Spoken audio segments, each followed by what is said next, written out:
আসসালামু আলাইকুম ওয়া রাহমাতুল্লাহি ওয়া বারাকাতুহু। দেশ বা দেশের বাইরে থেকে যে যেখান থেকে ভিডিওটি দেখছেন সকলকে জানাই আন্তরিক ধন্যবাদ এবং মোবারকবাদ। আশা করি সকলে ভালো আছেন।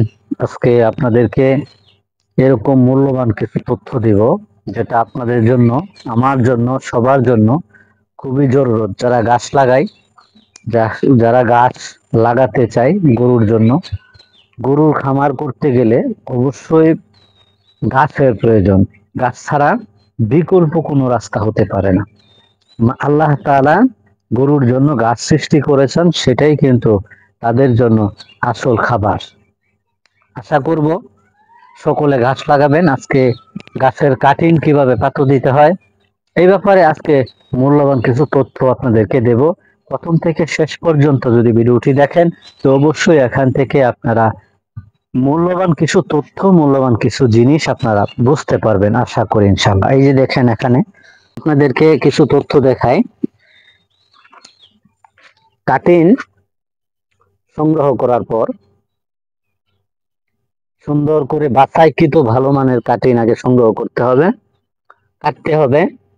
কেটে শ্যামাযুক্ত জায়গার মধ্যে, আমি দেখেন এখানে শ্যামাযুক্ত জায়গা,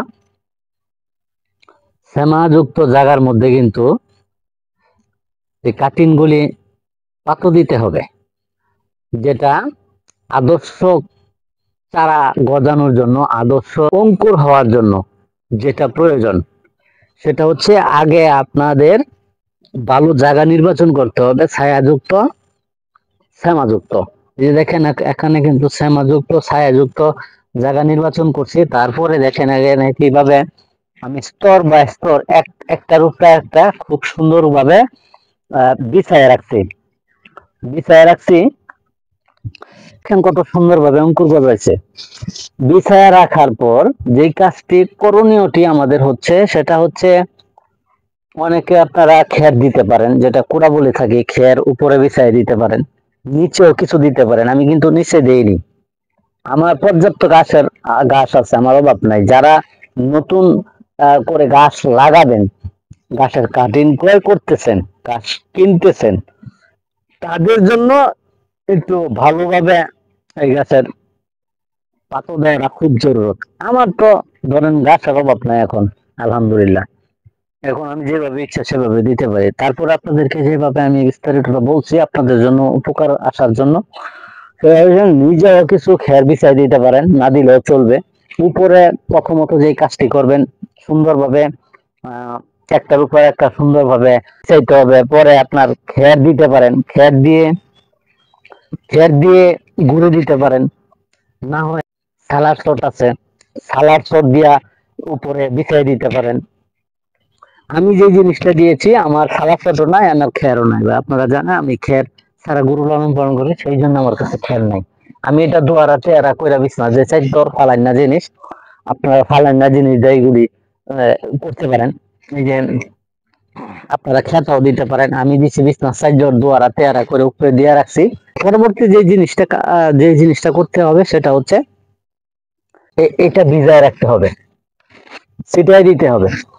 ডেইলি 3 থেকে 4 বার পানি ছিটাতে হবে। যেহেতু এখন বৃষ্টির দিন, সেহেতু 2 বার কিংবা 1 বার পানি দিলেই চলে, যেহেতু বৃষ্টি হচ্ছে।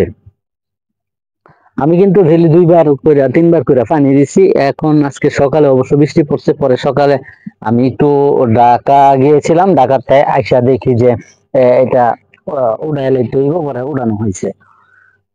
যদি চারা বড় হয়ে যায়, যদি এটা থাকে চারা নষ্ট হয়ে যায়, বেঁকে যায়, ভেঙে যায়। এই জন্য যখনই দেখা যায় যে চারা অঙ্কুর মোটামুটি বড় হয়েছে, তখন এটার উপরে যে জিনিসটা থাকে, চালা হোক, খেতা হোক, আপনার খের হোক, এগুলি আস্তে আস্তে সরাই দিতে হয়।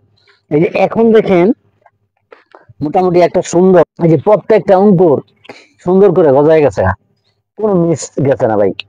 যদি আপনারা এইভাবে সুন্দর করে যদি আপনারা এই কাজগুলি করতে পারেন, বাছাইকৃত ভালো মানের কাটিং যদি আপনারা পাতো দিতে পারেন, আর পাতো দিয়ে যদি ক্ষেতের মধ্যে লাগান, তাহলে আপনার ক্ষেতের মধ্যে লাগানোর সময় অনেক সময় এদিক সেদিক হইতে পারে, নষ্ট হয়ে যায় কিংবা উলিয়ে ধরে, এইগুলি থেকে বেঁচে যাবেন। মানে কাটিং গুলো নষ্ট হবে না যদি আপনারা পাথর দিয়ে লাগান। অনেকে আমাকে ফোন দেন যে ভাই পাথর কিভাবে দিতে হয়। আশা করব এখান থেকে অনেক কিছু শিখছেন, আর ফোন দিতে হবে না। আর যদি ফোন দেওয়া লাগে তো অবশ্যই আমাকে ফোন দিতে পারেন, বিস্তারিত আমি বলে দেওয়ার চেষ্টা করব ইনশাআল্লাহ। আজকে আপনাদেরকে এই জিনিসগুলি বুঝাইছি, আলহামদুলিল্লাহ। যদি ভুল ভ্রান্তি হয়ে যায় অবশ্যই ক্ষমার দৃষ্টিতে দেখবেন। এটা আমার সময় লাগছে 3 দিন, মাত্র 3 দিন সময় লাগছে। যদি বৃষ্টি বাদল না হতো ওর 4 দিন সময় লাগতে পারতো। 3 দিন সময়ে কিন্তু এরকম সুন্দর গজায় গেছে। এখন জমি রেডি করে শুধু খালি জমির মধ্যে লাগাই দেব, এই কাজ, আর কোনো কাজ এখানে আর নেই। আশা করি সকলে বুঝতে পারছেন। আল্লাহ তাআলা উভয়দেরকে, আমাদের সকলকে কবুল করুন। আমি যে জিনিসগুলি বুঝাইছি আল্লাহ যেন এটা বুঝার জন্য যেন আল্লাহ তাআলা সহজ করে দেয় আমাদের উভয়কে। আল্লাহ যেন কবুল করে। আমার খামারের জন্য দোয়া করবেন, আমার জন্য দোয়া করবেন। আজকে এই পর্যন্ত। অন্য নতুন কোন ভিডিওতে আবার হাজির হয়ে যাব। আমা তৌফিক ইল্লা বিল্লাহ। নাসরুম মিনাল্লাহ ওয়া ফাতহুন কারীম। আসসালামু আলাইকুম ওয়া রাহমাতুল্লাহ।